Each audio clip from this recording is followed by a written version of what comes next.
Hello साथियों, कैसे हैं आप लोग। मैं हूं विश्वजीत और आप सभी का स्वागत करता हूं आपके अपने YouTube चैनल मैथ पंडित पे। तो दोस्तों, जैसा कि हमारा ये सेशन चल रहा था, आप सभी लोग जानते हैं आर.एस. अग्रवाल का, और हम इसमें जो टॉपिक डिस्कस कर रहे थे वो था आपका अनुपात और समानुपात, ठीक है, यानी रेशियो एंड प्रोपोर्शन। और हमने क्या किया था, लगभग इसमें 73 क्वेश्चन जो है हमने यहाँ पे देख लिया है, ठीक है। 73 क्वेश्चन तक हमने सॉल्व कर लिया है। आगे जो हम आज स्टार्ट करने जा रहे हैं वो है 74 नंबर क्वेश्चन के साथ, क्योंकि आप जानते हैं कि ये एक बड़ा चैप्टर है और इसमें जो क्वेश्चन है आपके लगभग जो है 150 के ऊपर क्वेश्चन है, ठीक है ना। और जो इतने सारे क्वेश्चन को हमें सॉल्व करने के लिए क्या है, कुछ वीडियो जो है आपके लग सकते हैं। बात समझ में आ रही है। इसलिए मैं एक एक सवाल आपको बताऊंगा, चाहे जितने वीडियो लगे। मैं आपको पहले ही बता चुका हूं, ठीक है। तो चलिए आज स्टार्ट करते हैं इस सेशंस को जल्दी से, ठीक है। आज का जो हमारा पहला क्वेश्चन है वो है 74 नंबर। कौन सा है? तो 74 नंबर जो है आज का पहला क्वेश्चन है। जरा देखते हैं क्वेश्चन क्या क्या रहा है, ठीक है। आपके स्क्रीन पे क्वेश्चन आ गया होगा। दिया है कि रुपया 117 को ए, बी तथा सी में 1/2 संबंधे 1/3 संबंधे 1/4 के अनुपात में बांटने की अपेक्षा त्रुटिवश 2 संबंधे 3 संबंधे 4 के अनुपात में बांटने पर किसको लाभ होगा, ठीक है ना। जरा एक बात बताइए, कहा जा रहा है ना कि 117 रुपया है, ठीक है ना। जो आपका रुपया है वो है 117 और बांटना है आपको ए, बी व सी के बीच, ठीक है।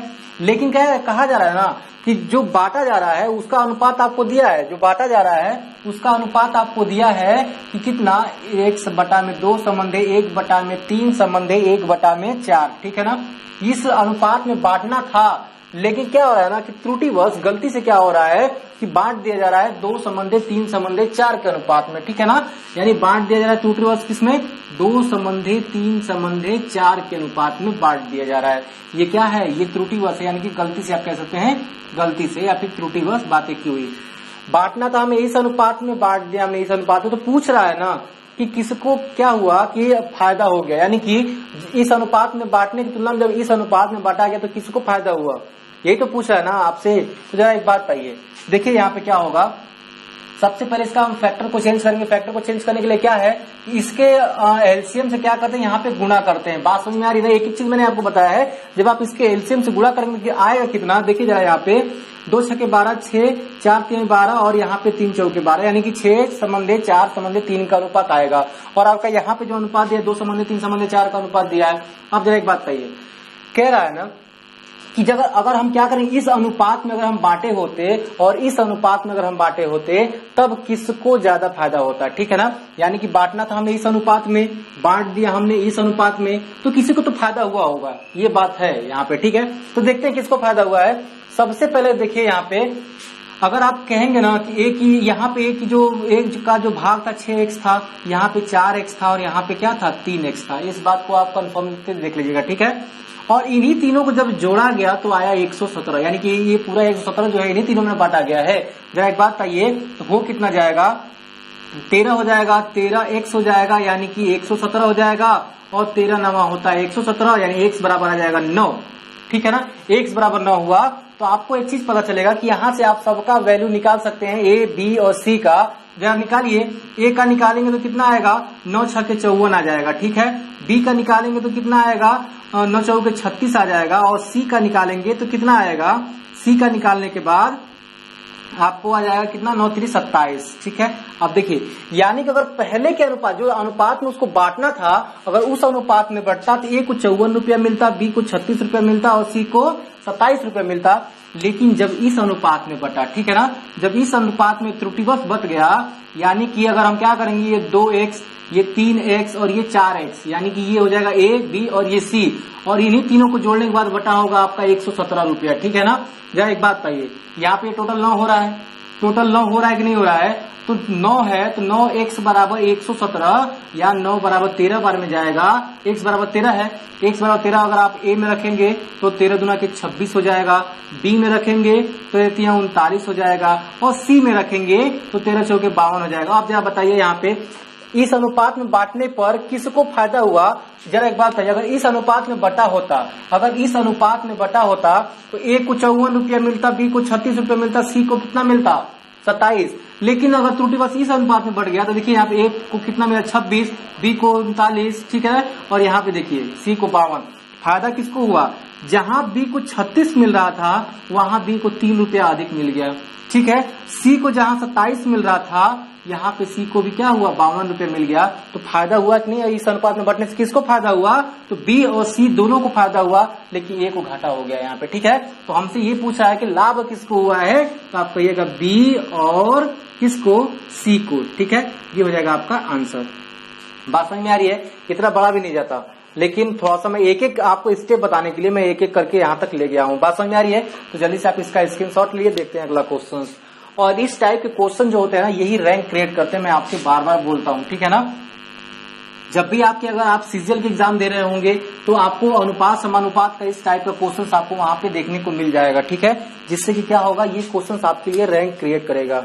अब देखिए क्या है, अगला क्वेश्चन है 75 नंबर। 75 नंबर क्वेश्चन क्या कह रहा है, देखिए यहाँ पे कह रहा है ना कि ए बी तथा सी को आय का अनुपात दिया है। ठीक है ना, यानी कि ए बी सी का आय का अनुपात यहाँ पे दिया गया है 7:9:11। देखिए यहाँ पे, यानी कि ए बी और सी के जो आय का अनुपात है, क्या है, आय। ठीक है ना, आय का जो अनुपात है वो दिया है आपका 7:9 कितना दिया है आपको, 12। ठीक है, 12 दिया है। अब क्या कह रहा है, अब आपको जो कह रहा है ना कि तथा इनके खर्चों का अनुपात, जो इनके खर्चों का अनुपात है, यानी कि जो खर्च इन्होंने किया है, ठीक है, देखिए यहाँ पे जो खर्च इन्होंने किया है ना वो कितना है आपका, वो अनुपात आपको दिया है 8:9:15। ठीक है ना, 8:9:15। अब जरा एक बात कहिए, इनकी आय इतना थी, खर्च इतना है। आपसे आगे क्वेश्चन क्या पूछा है, यदि ए की बचत उसकी आय का, देखिए यहाँ पे जरा सुनिए, ए की बचत अगर उसकी आय का 1/4 भाग हो तो ए बी सी की बचत का अनुपात कितना होगा। और आप जानते हैं कि जो बचत होता है, यानी कि बचत जो होता है वो आय माइनस अगर खर्च, जो आपको आय मिला यानी जो आपको मासिक तनख्वाह मिलती है उसमें से अगर आप जो खर्च कर देते हैं, जो बचता है वही तो बचत कहलाएगी। मैं कह रहा हूं आपको 15,000 रुपया क्या हुआ, आपको आय मिली, यानी कि आपको वेतन मिला। उस वेतन में आपने क्या कर दिया, 5,000 खर्च कर दिया। तो 5,000 जो खर्च करेंगे उसको आप घटाएंगे तो बचेगा 10,000। ठीक है, 10,000 बचा, तो कब बचा, घटाने के बाद बचा ना। उसी प्रकार जो बचत का अनुपात होगा ना, यहाँ जरा देखिए, जो बचत का अनुपात होगा, यानी यहाँ पे अगर आप लिखेंगे बचत, ठीक है, तो बचत का अनुपात क्या होगा, यहाँ पे ध्यान से देखिएगा क्या होगा। क्योंकि देखिए अगर आप इसको अलग करेंगे, इसको अलग करेंगे, तो दोनों का क्या है, यहाँ पे राशियां समान नहीं है। क्यों नहीं है, क्योंकि यहाँ पे क्या है ना, ये आय के अनुपात में है, यहाँ खर्च के अनुपात में है, इसलिए यहाँ पे दोनों की राशियां क्या होंगी, अलग अलग होंगी। अगर आप इसका ए की वैल्यू अगर आप तोड़ेंगे, ए की आय अगर देखेंगे ये 7x हो जाएगा, बी की आय यहाँ पे 9x हो जाएगा, और सी की आय क्या होगा, 12x हो जाएगा। और मैंने एक सबके लास्ट में लिया है, ये मैंने मान रखा है, चल ठीक है, क्योंकि अगर टूटेगा तो सबके साथ एक समान राशि से गुणा हो जाएगा। लेकिन वहीं अगर आप इसको तोड़ेंगे ना तो a बराबर क्या आएगा, 8y ले लेंगे, क्योंकि x नहीं लीजिएगा क्योंकि ये अलग रेशियो में है। ठीक है ना, और b बराबर क्या लेंगे आप, b बराबर ले सकते हैं आप 9y, और c बराबर आप लेंगे 15y, और y सब के लास्ट में मैंने समान राशि ली है।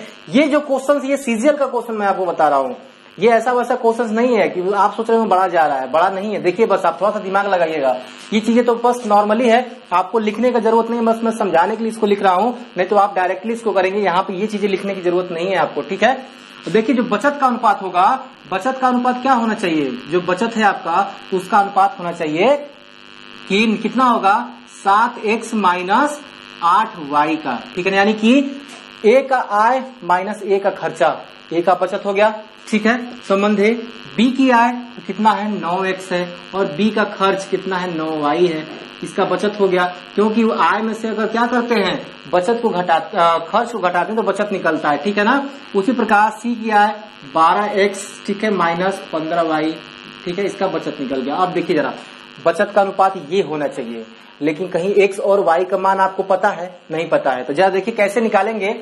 आपको लास्ट में कंडीशन दिया गया है ना, आपको एक कंडीशन लास्ट में देखिए कि ए की बचत उसकी कुल आय का, जो ए का बचत है उसकी कुल आय का, बचत ए का कितना था, इतना है ना, तो उसकी कुल आय, तो कुल आय कितनी है, 7x है, का 1/4 है, ये कहना चाहता है आपसे।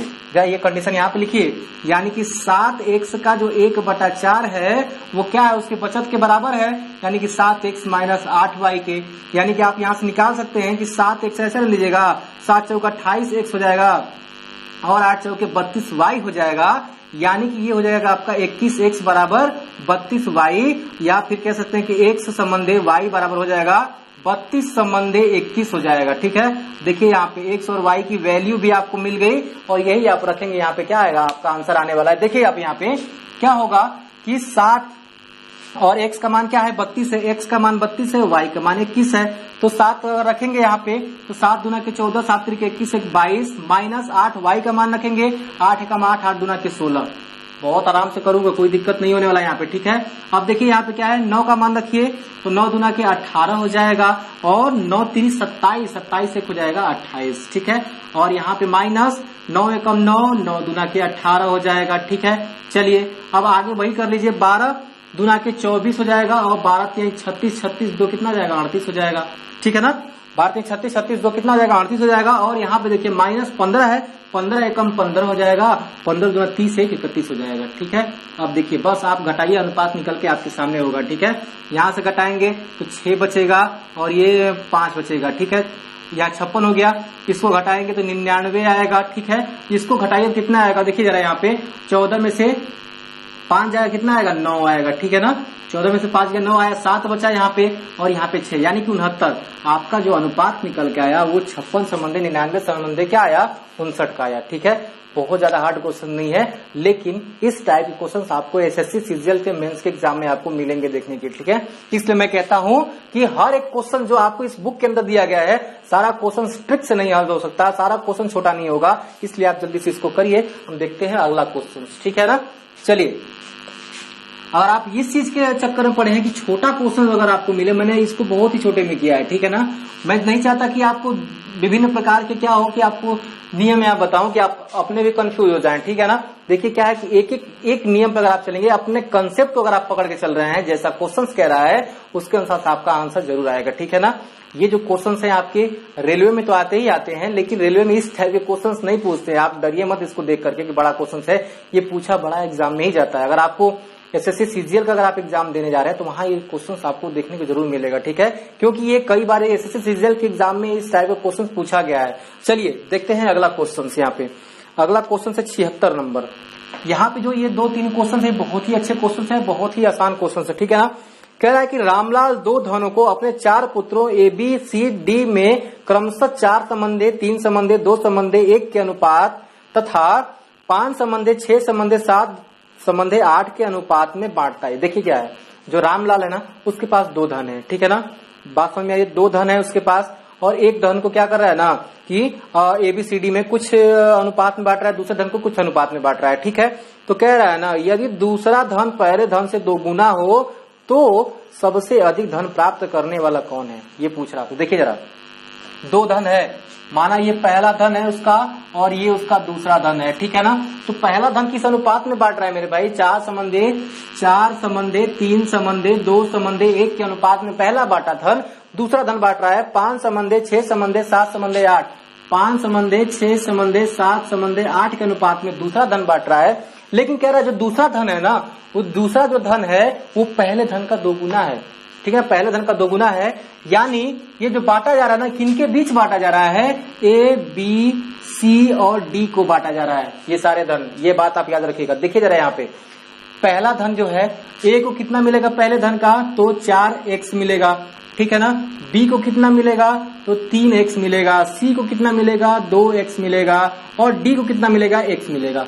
बात समझ में आ रही है। उसी प्रकार अगर यहाँ पे अगर आप जाएंगे तो यहाँ पे ए को कितना मिलेगा, ए को मिलेगा 5, x नहीं कर सकते y कहेंगे। क्यों कहेंगे y, क्योंकि हमें नहीं पता है कि एक दोनों ही एक ही राशि में, क्योंकि अलग अलग धन है। ठीक है ना, तो वो एक राशि में नहीं हो सकते हैं। ठीक है, दोनों का अनुपात अलग है।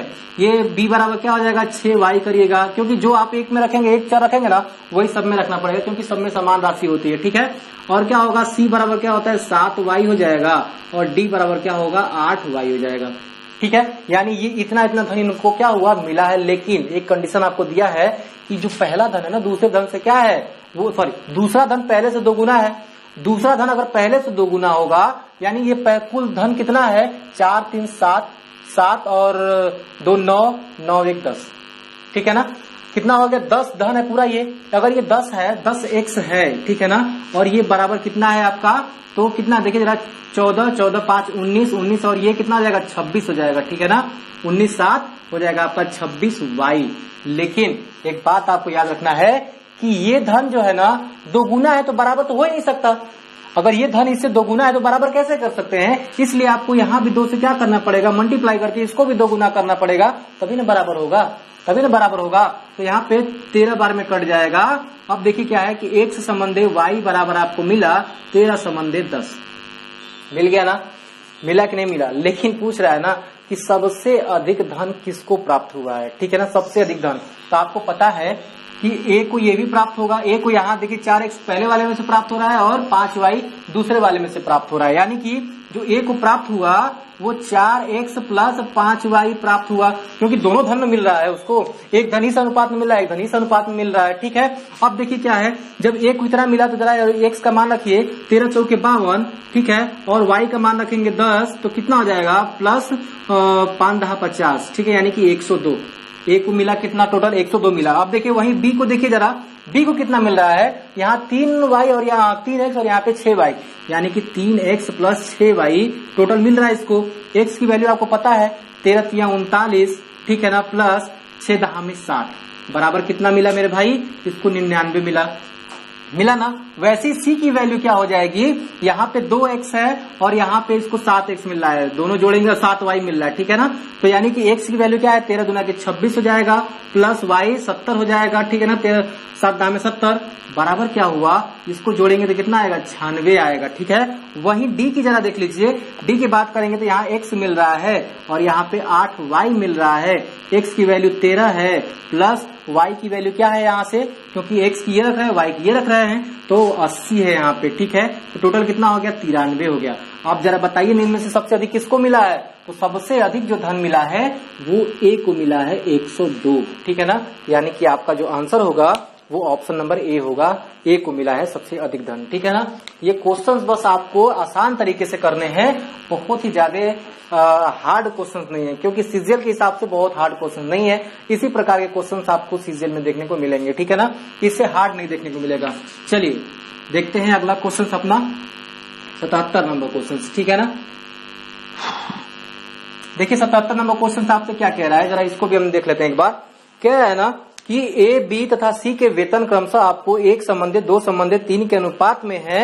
यदि बी तथा सी का कुल वेतन 12,000 हो तो ए से सी का वेतन कितना प्रतिशत है, ठीक है ना। देखिए जरा यहाँ पे कह रहा है ना ए बी सी के जो वेतन क्रमशः है, यानी कि ए बी और सी के जो वेतन है वो कितना है, 1 संबंधित 2 संबंधित 3 के अनुपात में, 1 संबंधित 2 संबंधित 3 के अनुपात में है, ठीक है। यानी जब ए को अगर आप तोड़ेंगे अलग अलग, ए को कितना मिलेगा, ए को मिलेगा x मिलेगा, बी को मिलेगा आपका 2x, सी को मिलेगा आपका 3x, यही मिलेगा ना। लेकिन एक कंडीशन और कह रहा है कि बी और सी का कुल वेतन जो है ना वो 12,000 है। यानी कि बी और सी का अगर वेतन मिला देंगे, यानी बी प्लस सी का कुल वेतन आपका कितना है 12,000 है, बी का मान है 2x, सी का मान है आपका 3x, बराबर कितना हो जाएगा 12,000। यानी कि 5x बराबर कितना हो जाएगा 12,000, ठीक है। 5 से कटाइएगा कितनी बार जाएगा, तो 5 गुना के 10, 5 चौक के 20, ठीक है ना, 2400। यानी x बराबर कितना निकल के आएगा 2400 निकल के आएगा, ठीक है। आपसे पूछ क्या रहा है, आपसे पूछ रहा है ना कि a की वैल्यू से c कितना अधिक है, ठीक है ना, कितना परसेंट अधिक है, परसेंटेज में पूछ रखा है ना कि a से c का वेतन कितना प्रतिशत अधिक है। जरा एक बात बताइए, अब यहाँ से a और c का मान निकल जाएगा, a का मान रखिए x में, तो a का मान कितना निकल के आएगा मेरे भाई, जरा बताइए। a का मान आपका निकल के आएगा 2400, क्योंकि x का मान रखे, ठीक है ना। और c का वही मान क्या निकल के आएगा, तो c बराबर निकल के आएगा आपका 24 तिया कितना हो जाएगा 72 हो जाएगा, ठीक है ना, 24 तिया 72 हो जाएगा। बात समझ में आई, यानी कि 7200 c की वैल्यू निकल के आई।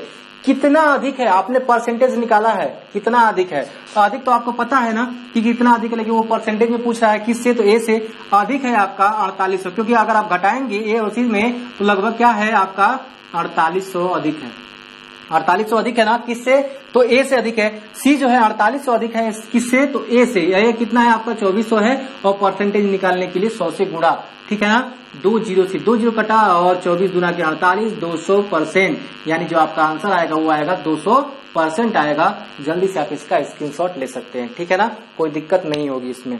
इसलिए मैं कहता हूं कि जो भी क्वेश्चन है बस आपको एक बार ध्यान से करने हैं, सारा क्वेश्चन आसान है, आसान तरीके से हो जाएंगे, ठीक है ना। चलिए देखते हैं आपका यहाँ पे 78 नंबर क्वेश्चन, कोई दिक्कत नहीं होगी, ठीक है ना। चलिए देख लेते हैं यहाँ पे 78 नंबर, देखिए क्या कह रहा है आपका, और आसान तरीका से पूरा देखेंगे सारे क्वेश्चंस को। कह रहा है एक राशि जो है ए, बी तथा सी में 2 संबंधे 5 संबंधे 9 के अनुपात में बांटी गई, यदि ए का भाग 2500 हो तो कुल राशि कितनी है, ठीक है ना। देखिए जरा यहाँ पे ए बी सी को, ठीक है ना, ए बी और सी को जो आपको अनुपात में बांटा है वो 2 संबंधे 5 संबंधे, यानी 2 संबंधे 5 संबंधे 9 के अनुपात में बांटा जा रहा है। लेकिन इसमें कंडीशन दिया है ना, यदि ए का भाग आपका कितना हो 2500 हो तो कुल राशि कितनी है, ठीक है ना। जरा एक बात बताइए, ए का भाग अगर आप निकालेंगे तो 2x आएगा, सी का भाग निकालेंगे तो 5x आएगा, सॉरी बी का भाग क्या है 5x है आपका, सी का भाग है आपका 9x है। तो कह रहा है ना कि ए का जो भाग है ना, वो ए का भाग आपको दे रखा है कितना, तो आपको दिया है 2500, ए का भाग आपको 2500 पता है, तो आपको पता है यहाँ से कटाएंगे तो 1250 आ जाएगा, यानी कि 1250 आ जाएगा x का मान। तो पूछे कुल राशि कितनी है, तो कुल राशि कितनी है मेरे भाई, जरा बताइए ना कुल राशि कितनी है। तो सबसे पहले कुल राशि ज्ञात करने के लिए आपको पता है कि ये हो जाएगा आपका 14 14 2 16, 14 2 16 होगा ना, तो कितना आ जाएगा ये 14 2 16, यानी कि 16x है, कुल राशि 16x है ना 16x, और x की वैल्यू आपको पता है यहाँ पे, तो 16 गुणे x कितना हो जाएगा आपका 1250, यानी कि कितना हो जाएगा 16 0 0, 16 25 80, और 16 दुना के 32, 32 8 हो जाएगा 40, और 16 4 20, यानी कि 20,000 क्या हो जाएगा आपका टोटल वैल्यू होगा, ये हो जाएगा आपका आंसर। बस कुछ नहीं है, जल्दी से इसका स्क्रीनशॉट ले लीजिए। देख लेते हैं जल्दी से अगला क्वेश्चन, ठीक है। चलिए जल्दी से आप इसका स्क्रीनशॉट ले लीजिए। चलिए देखते हैं अगला क्वेश्चन, ठीक है ना। देखिए अगला क्वेश्चन क्या कह रहा है, कौन सा है आपका, तो है आपका 79 नंबर क्वेश्चन, ठीक है। चलते हैं देखते हैं 79 नंबर क्वेश्चन की तरफ। देखिए यहाँ पे जो आपका ये 79 नंबर क्वेश्चन क्या कह रहा है, देखिए कह रहा है ना कि 3700 को ए बी तथा सी में इस प्रकार बांटा गया है कि 3700 रुपया है टोटल आपका, ठीक है ना, कितना है टोटल रुपया है आपका 3700, और क्या रहा है कि इनको जो है ना किस अनुपात में बांटा गया है, ए बी सी को, किसको बांटा जा रहा है, ए बी और सी को बांटा जा रहा है, किस अनुपात में, देखिए जरा यहाँ पे ए का भाग बटा में बी का भाग, ए का भाग बटा में बी का भाग बराबर क्या कह रहा है, बी का भाग बटा में बी का भाग बटा में सी का भाग बराबर है कितना 3 संबंधे 4, ये दिया ना 3 संबंधे 4, तो कह रहा है ए का भाग कितना है, ए का भाग आपसे पूछ रहा है, ए का मान क्या होगा, ठीक है। देखिए बहुत आसान तरीके से करेंगे, आपको पता है कि ए संबंधे बी, यहाँ पे बटे को आप ए संबंधे बी लिख सकते हैं ना, वो भी 3 संबंधे 4 है, और यहाँ पे बी संबंधे सी बराबर वो भी कितना है, तो वो भी यहाँ पर कितना है 3 संबंधे 4 ही है, क्योंकि सबको एक बार इसको इसके बराबर लीजिए, एक बार इसको इसके बराबर लीजिए, बस आपका आंसर आने वाला। देखिए कैसे आएगा, आपको पता है कि अलग अलग राशियां होंगी, इसलिए आपको इनको एक अनुपात में करने के लिए क्या करेंगे, ए संबंधे बी संबंधे सी, ए का मान ए के सामने, बी का मान बी के सामने, बी का मान बी के सामने, सी का मान सी के सामने, और ये आप क्या करते हैं खाली स्थान भरेंगे, इसको आगे बढ़ा के इसको आगे बढ़ाएंगे, यहाँ भर जाएगा, गुणा करेंगे। ये नियम कोई नया नहीं बता रहा हूँ, अगर आप ये पहली बार अगर ये वीडियो देख रहे हैं तो आप इसका पहला वीडियो आप जरूर देखिएगा, अनुपात समानुपात का, ये सारी चीजें मैंने वहां पे अच्छे तरह से डिफाइन किया है, ठीक है ना। देखिए यहाँ पे क्या होगा, ये 4 चौके 16 हो जाएगा, 4 3 12 हो जाएगा, 3 3 के 9 हो जाएंगे, ठीक है ना, ये टोटल आ गया। आपसे पूछ रहा है टोटल रुपया आपका 3700 रुपया है, टोटल 3700 है, तो जरा एक बात बताइए ए का भाग कितना हुआ, यहाँ पे ए का भाग यहाँ पे 9x है, ये 12x है, ठीक है ना, और ये 16x है आपका सी का भाग, ठीक है। तो जरा एक बात बताइए, अगर टोटल आपको रुपया इन्हीं को बांटा थी, इन्हीं अनुपात में बांट रहा है 3700 रुपया, अगर आप इन टोटल को जोड़ेंगे तो कितना आएगा, टोटल को जोड़िए जरा कितना आ रहा है, ये टोटल जोड़ेंगे ना 37 आएगा, ठीक है ना, यानी कि 37x आएगा, ये टोटल को जोड़िए यहाँ पे कितना आएगा 37x आएगा, 37x बराबर है आपका 3700, 37 एकम 37 यानी 100 बार में कटा, यानी x बराबर क्या निकला 100 आया, तो a बराबर कितना आएगा, a बराबर आपको पता है कि 9x है, यानी कि 9 गुणे 100 बराबर कितना आ गया 900, ये हो जाएगा आपका टोटल आंसर, ठीक है ना, टोटल आंसर होगा। और जल्दी से आप इसका स्क्रीनशॉट लीजिए, देखते हैं अगला क्वेश्चन, ठीक है। बहुत ज्यादा हार्ड क्वेश्चंस यहाँ पे नहीं है, ठीक है ना, और आसान तरीके से सारे यहाँ पे अनुपात है। मैंने आपसे बोला है एक एक क्वेश्चन मैं आपको कराऊंगा, कोई दिक्कत नहीं होने वाली है, ठीक है ना। चलिए 80 नंबर क्वेश्चन जरा देखते हैं। यहाँ पे 80 नंबर क्वेश्चन क्या कह रहा है? कह रहा है कि 8000 को ए बी सी व डी में इस प्रकार बांटा गया है कि ए बी बराबर 2 संबंधे 3 और बी सी बराबर 4 संबंधे 5 तथा सी डी बराबर 6 संबंधे 7 है, तो इनमें से ए का भाग क्या होगा? तो रुपया कितना है? 8400, ठीक है ना। 8400 है रुपया, ठीक है ना। 8400 है रुपया, बांटा जा रहा है ए बी सी व डी के बीच में, लेकिन कंडीशन क्या कह रहा है कि ए संबंधे बी बराबर जो है आपका, ए संबंधे बी बराबर है 2 संबंधे 3, ठीक है ना। 2 संबंधे 3 है और बी संबंधे सी बराबर है 4 संबंधे 5 और सी संबंधे डी बराबर है 6 संबंधे 7। यही आपसे कह रहा है ना, दिया है यहाँ पे। और ए का भाग आपसे पूछ रहा है, यानी पूछ क्या रहा है? ए का मान। ये मैंने कुछ नहीं किया है, ये चीज तो मैंने बस क्वेश्चन लिखा है, क्वेश्चन बस लिखा है, यहाँ पे मैंने हल ही नहीं किया। ये तो चीजें आपको वहां पे लिखा मिलेगा, हल अब करूंगा मैं। यहाँ पे देखिए क्या होगा, ये 4 राशियों में बांटना है, तो हमें कैसे प्राप्त करेंगे 4 राशियों में? सबसे पहले इनको हम एक राशि में चेंज करने के लिए ए संबंधे बी संबंधे सी संबंधे क्या करेंगे? डी निकालेंगे। आपको एक चीज पता है, आप जानते हो कि ए की वैल्यू ए के सामने 2, बी के सामने यहाँ पे क्या होगा? बी का ये वैल्यू है ना 3 हो जाएगा, ठीक है। वही बी का वैल्यू ये है, सी का ये है, यहाँ पे सी का ये, डी का, ठीक है ना। देखिए यहाँ पे तो बी की वैल्यू यहाँ पे 4 हो जाएगी और सी की वैल्यू यहाँ 5 हो जाएगी, और बी सी की वैल्यू यहाँ 6 है और 7 हो जाएगा डी की वैल्यू। अभी आप इसको ऐसे करेंगे। अब ये जो 2 खाली जगह यहाँ पे है, एक खाली जगह यहाँ पे, एक खाली जगह यहाँ पे, एक 2 यहाँ पे है, ये चीजें मैंने आपको पहले बता रखी है, ठीक है। भरेंगे तो इसी 3 को आगे बढ़ा के यहाँ 3, यहाँ 3, इस 5 को आगे बढ़ाएंगे यहाँ 5, इस 4 को आगे बढ़ाएंगे यहाँ 4, इस 6 को आगे बढ़ाएंगे यहाँ पे भर जाएगा, बस खत्म। गुणा करिए, कितना हो जाएगा? बस आपको गुणा करना है, कुछ नहीं करना है। तो ये हो जाएगा 5 15 15 सते हो जाता है आपका 105। 15 सते कितना होगा? 105 हो जाएगा, ठीक है ना। और 15 छक्के कितना होता है? 15 छक्के हो जाएगा आपका 150, ठीक है ना। देखिए यहाँ पे तो 15 छक्के कितना हो जाता है? 90 होगा यहाँ पे, ठीक है। 15 छक्के 90 हो गया, बात समझ आई। अब देखिए क्या है, 4 3 12 छक्के कितना होगा? 12 छक्के 72 हो जाता है। और आप यहाँ जब देखेंगे तो 4 दूना के 8, 8 छक्के 48 हो जाएगा, ठीक है ना। ये अनुपात आपको सारा मिल गया यहाँ पे। अब जरा एक बात कहिए, ये कटने वाले हैं क्या? नहीं कटेंगे, किसी से नहीं कटेंगे, ठीक है। 3 से आप एक बार कटा के देखिए, 3 से कट जाएगा क्या? 3 से मुझे लग रहा है कि सारे के सारे मान कट जाएंगे। एक बार 3 से आप सबको कटा लीजिए, ठीक है ना। 3 से अगर आप भाग देंगे तो कितनी बार में कटेगा? 3 से जरा कटाइए तो 16 3 48, ठीक है। 3 से इसको कटाएंगे तो 3 दूना के 6 और 3 चौके 12, 30 बार में कटेगा। और ये कटेगा 3 लिख के 9, 3 5 15, ठीक है ना। ये अनुपात निकल के आ गया आपका। अब बात देखिए यहाँ पे क्या है, अब ये आप तो कटेंगे नहीं आगे। अब जब आगे नहीं कटेगा मेरे भाई, तो ए की वैल्यू आपको पता हो गई, बी की वैल्यू पता हो गई, सी की पता हो गई, डी की पता हो गई, ठीक है। इनको जब आप करते क्या है, जब अनुपात के रूप में लेते हैं तो क्या होगा? 16 और यहाँ पे 24, ठीक है ना। तो क्या हो जाएगा? 16x प्लस 24x प्लस क्या हो जाएगा? 30x प्लस 35x बराबर 8400। ये टोटल रुपया क्या जो अनुपात में बांटा जा रहा है ए बी सी डी को, वही तो क्या है आपका टोटल है 8400, ठीक है ना। अभी क्या होगा जब सबको जोड़ेंगे आप, यहाँ पे देखिए 5 4 9 9 6 कितना हो जाएगा? 9 6 हो जाएगा, 15 को 5 हासिल 1, ठीक है ना। यहाँ पे 4 4 3 7 7 2 9 9 1 10, 105x बराबर कितना हो गया आपका? टोटल इतना, ठीक है ना। अभी क्या होगा? x की वैल्यू आप यहाँ से यहाँ पे फाइंड कर सकते हैं, यानी कि 8400 बटे में क्या हो जाएगा? 105। आप जरा आप यहाँ पे कटा के भी देख सकते हैं, आपका कट जाएगा, ठीक है ना। देखिए कितना होगा, कटा के देखते हैं यहाँ पे। देखिए यहाँ पे ये क्या होगा ना, ये हो जाएगा 21 से ये 5 बार में जाएगा और 21 से ये 4 बार में जाएगा, ठीक है ना। यानी कि आपका कितना आया? 400 आ जाएगा, ठीक है। 400 तो ये 5 से जाएगा तो 8 5 40, ठीक है ना। यानी कि 80 आ जाएगा टोटल, ठीक है। 80 आ जाएगा आपका। x बराबर जब 80 निकला तो आपको पता है किसका मान चाहिए? आपको a का मान चाहिए, यानी a बराबर कितना था?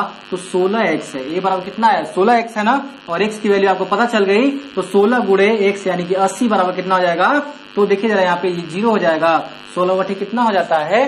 16 बटे हो जाएगा आपका, देखिए यहाँ पे 16 बटे कितना होगा? तो 128 हो जाएगा। तो आपको यहाँ से सीधे लगना है 128, यानी कि टोटल जो आपका आंसर आया वो 1280 आएगा ए का वैल्यू, ठीक है ना। ऐसे ए का ही आपसे पूछ रहा था, यानी टोटल जो ए का मान है वो कितना है? 1280 है। तो जल्दी से क्या करिए, आप इसका स्क्रीनशॉट लीजिए, देखते हैं अगला क्वेश्चन, ठीक है। अनुपात है, बहुत ज्यादा हार्ड नहीं है, ठीक है ना। और यहाँ पे आसान तरीके से सारे क्वेश्चन को हम लोग कर सकते हैं, ठीक है ना। चलिए देख लेते हैं जल्दी से अगला क्वेश्चन जो है आपका। देखिए अगला क्वेश्चन क्या है? 81 नंबर, ठीक है ना। 81 नंबर क्वेश्चन देखते हैं। यहाँ पे कह रहा है ना कि यदि 1 बटा में 5 संबंध 1 बटा में x बराबर 1 बटा में 1 संबंध 1 बटा में 1.25, ठीक है ना। यानी कि 1 बटा में 5 संबंध 1 बटा में x बराबर 1 बटा में x संबंध क्या हो जाएगा 1 बटा में 1.25। तो आपसे पूछ रहा है x की वैल्यू। बहुत ही आसान क्वेश्चन है। हम सबको क्या करेंगे ऊपर लेके जाएंगे क्योंकि सभी बटे में है, ठीक है ना। सबको अगर ऊपर लेके जाएंगे तो क्या हो जाएगा 5 संबंध x बराबर x संबंध क्या हो जाएगा 1.25, ठीक है ना। बात समझ में आ रही है। अगर आप क्या करते हैं कि ये नीचे अंदर वाले गुणा बाहर का बाहर वाले के साथ गुणा, यानी कि जब बाहर का बाहर वाले के साथ गुणा अंदर वाले के साथ गुणा तो x का x के साथ गुणा x स्क्वायर हो जाएगा। इसका करेंगे तो 5 × 5 = 25 और 5 × 10 = 12, ठीक है ना। और 5 × 25 = 6 यानी कि 625 हो जाएगा यहाँ पे, ठीक है। और आप जानते हैं ये x का स्क्वायर है और ये 2.5 का स्क्वायर यानी कि 25 का स्क्वायर 625 होता है। 2 अंक पे दशमलव तो 1 अंक पे आ जाएगा। स्क्वायर से स्क्वायर हटा x का मान क्या आ गया 2.5, ठीक है। ये हो जाएगा आपका टोटल आंसर। बहुत ही आसान क्वेश्चन है, बहुत ज्यादा हार्ड नहीं है, ठीक है। चलिए देखते हैं अगला क्वेश्चन 82 नंबर, ठीक है। चलिए बहुत ज्यादा यहाँ पे जो है आपको हार्ड क्वेश्चन देखने को नहीं मिलेंगे। जो अभी हार्ड होगा वो आपके छोटे एग्जाम में कभी नहीं आएगा, ठीक है। चलिए देखते हैं अगला क्वेश्चन क्या है ना। यदि x बराबर दिया है आपको 1/3y, y बराबर दिया है 1/2z, तो x संबंध y संबंध z क्या होगा। यानी कि x बराबर 1/3y दिया है और y बराबर क्या दिया है आपको, y बराबर दिया है 1/2z, ठीक है ना। 1/2z दिया है तो आपसे x संबंध y संबंध z की वैल्यू आपसे पूछ रहा है, ठीक है। देखिए जरा y को नीचे लेके आएंगे तो x संबंध y बराबर हो जाएगा 1 संबंध 3, ठीक है ना। z को नीचे ले आएंगे y संबंध z बराबर क्या हो जाएगा 1 संबंध 2, ठीक है ना। 1 संबंध 2 होगा ना। करना कुछ नहीं है, आपको एक संबंध y संबंध z बराबर क्या निकालना है, यहाँ पे 1 और ये 3 हो जाएगा, ठीक है ना। और यहाँ पे y की वैल्यू 1 है, z की वैल्यू 2 है, ठीक है ना। अब करना कुछ नहीं है, खाली स्थान में भर दीजिए 3, इसको आगे बढ़ा के 1 गुणा कर देंगे, 3 दूना के 6, 3 और 1 आ जाएगा, ठीक है। इस संबंध का ऐसा क्या होगा, यही आपका अनुपात होगा। अनुपात ही तो पूछ रहा है ना, ठीक है। तो जल्दी से आप इसका स्क्रीनशॉट ले लीजिए। देखते हैं अगला क्वेश्चन। चलिए अगला देखते हैं 83 नंबर क्वेश्चन, ठीक है ना। 82 हमने कर लिया है। चलिए देखते हैं 83 नंबर क्वेश्चन से। आप देखिए क्या है, तो 83 नंबर क्वेश्चन आपसे कह रहा है ना, कह रहा है कि यदि a संबंध b बराबर c संबंध d हो तो, ठीक है ना, तो m a plus N C संबंध M B plus N D बराबर क्या होगा, ठीक है ना। देखिए सबसे पहले क्या कह रहा है कि a संबंध b बराबर c संबंध d आपको ऑलरेडी दिया हुआ है, ठीक है ना। और पूछ रहा है कि यम a प्लस एन सी, ठीक है ना, यम a प्लस एन सी, ठीक है, संबंध है। और क्या कह रहा है आपका, और क्या M B plus N D, M B plus N D, ये आपसे पूछ रहा है। अब देखिए करेंगे कैसे, इसको करना कैसे है ये आपको देखना है यहाँ पे, ठीक है ना। इसको आप लिख सकते हैं कि a बटा में b बराबर c बटा में d बराबर कर सकते हैं k, बराबर के लेंगे, कोई दिक्कत नहीं, हमने मान लिया है, ठीक है ना। k अभी क्या है, जब इसका तुलना इसके साथ करेंगे तो a की वैल्यू निकल के आएगी kb, नहीं निकल के आएगा kb, और यहाँ पे c की वैल्यू क्या निकल के आएगी, और यहाँ से अगर आप इसकी तुलना करेंगे तो c की वैल्यू निकल के आएगी dk, ठीक है ना। dk या kd कह सकते हैं, कोई दिक्कत नहीं है। बात समझ आ रही है, बस ले जाके सारा मान वहां पे पुट कर दिए, ठीक है ना। अब देखिए क्या है, जब हम मान पुट करेंगे आपको पता है कि M A plus N C बटे में आप कह सकते हैं इसको M B plus N D, कोई दिक्कत है क्या। अब चलिए देखते हैं आगे क्वेश्चन क्या कह रहा है आपका। करना आपको कुछ नहीं है यहाँ पे, ठीक है ना, करना कुछ नहीं है, बस आपका देखिए कैसे आसान तरीके से सारा क्वेश्चन आएगा। यहाँ पे देखिए यम है, ए का मान अगर रखेंगे के बी हो जाएगा, ठीक है ना। एम का मान रखिए जरा यहाँ पे, तो एम ये ऐसे रहेगा, ए का मान आपका हो जाएगा कितना, के बी हो गया आपका, प्लस एन ऐसी रहेगा, और सी का मान हो जाएगा आपका के डी, ठीक है ना। और बटे में क्या है, M B plus N D, के ऊपर से कॉमन ले लीजिए, जब के ऊपर से कॉमन कर लेंगे ना तो हो कितना जाएगा कि M B plus N D, और बटे में क्या है कि M B plus N D, ठीक है ना, यही है ना आपका। ये कट गया, बचा क्या, के बचा। तो के बराबर क्या हो सकता है, के बराबर सी बटा में डी भी हो सकता है, ए बटा में बी भी हो सकता है, लेकिन आपको कहीं ऑप्शन के अंदर ये नहीं दिख रहा होगा। देखिए जरा आपके स्क्रीन पे है क्वेश्चंस, आपके ऑप्शन में कहीं ये दिख रहा है, नहीं दिख रहा है, लेकिन ये वाला दिख रहा है, यानी के का मान हम क्या ले लेंगे, ए संबंध बी ले लेंगे, यानी ए बटा में बी, आपका यही क्या होगा, आंसर आ जाएगा, ठीक है। तो दोस्तों आज का ये सेशन कैसा लगा कमेंट करके जरूर बताइएगा। बस एक प्रयास रहता है कि आपको छोटा छोटा वीडियो बनाऊं और सारे क्वेश्चन का क्या हो आपकी पकड़ बन जाए, ठीक है। अगर आपने एक एक क्वेश्चन अगर आर.एस. अग्रवाल का सॉल्व कर लिया तो आपको कोई भी और क्वेश्चन पढ़ने की जरूरत नहीं है। आप किसी भी एग्जाम में बैठेंगे तो आपके लिए सारे सुटेबल होंगे। ठीक है, तो आज के लिए इतना ही। ज्यादा से ज्यादा वीडियो को लाइक करिएगा, ज्यादा से ज्यादा अपने दोस्तों में शेयर करिएगा। आज के लिए इतना ही। जय हिंद।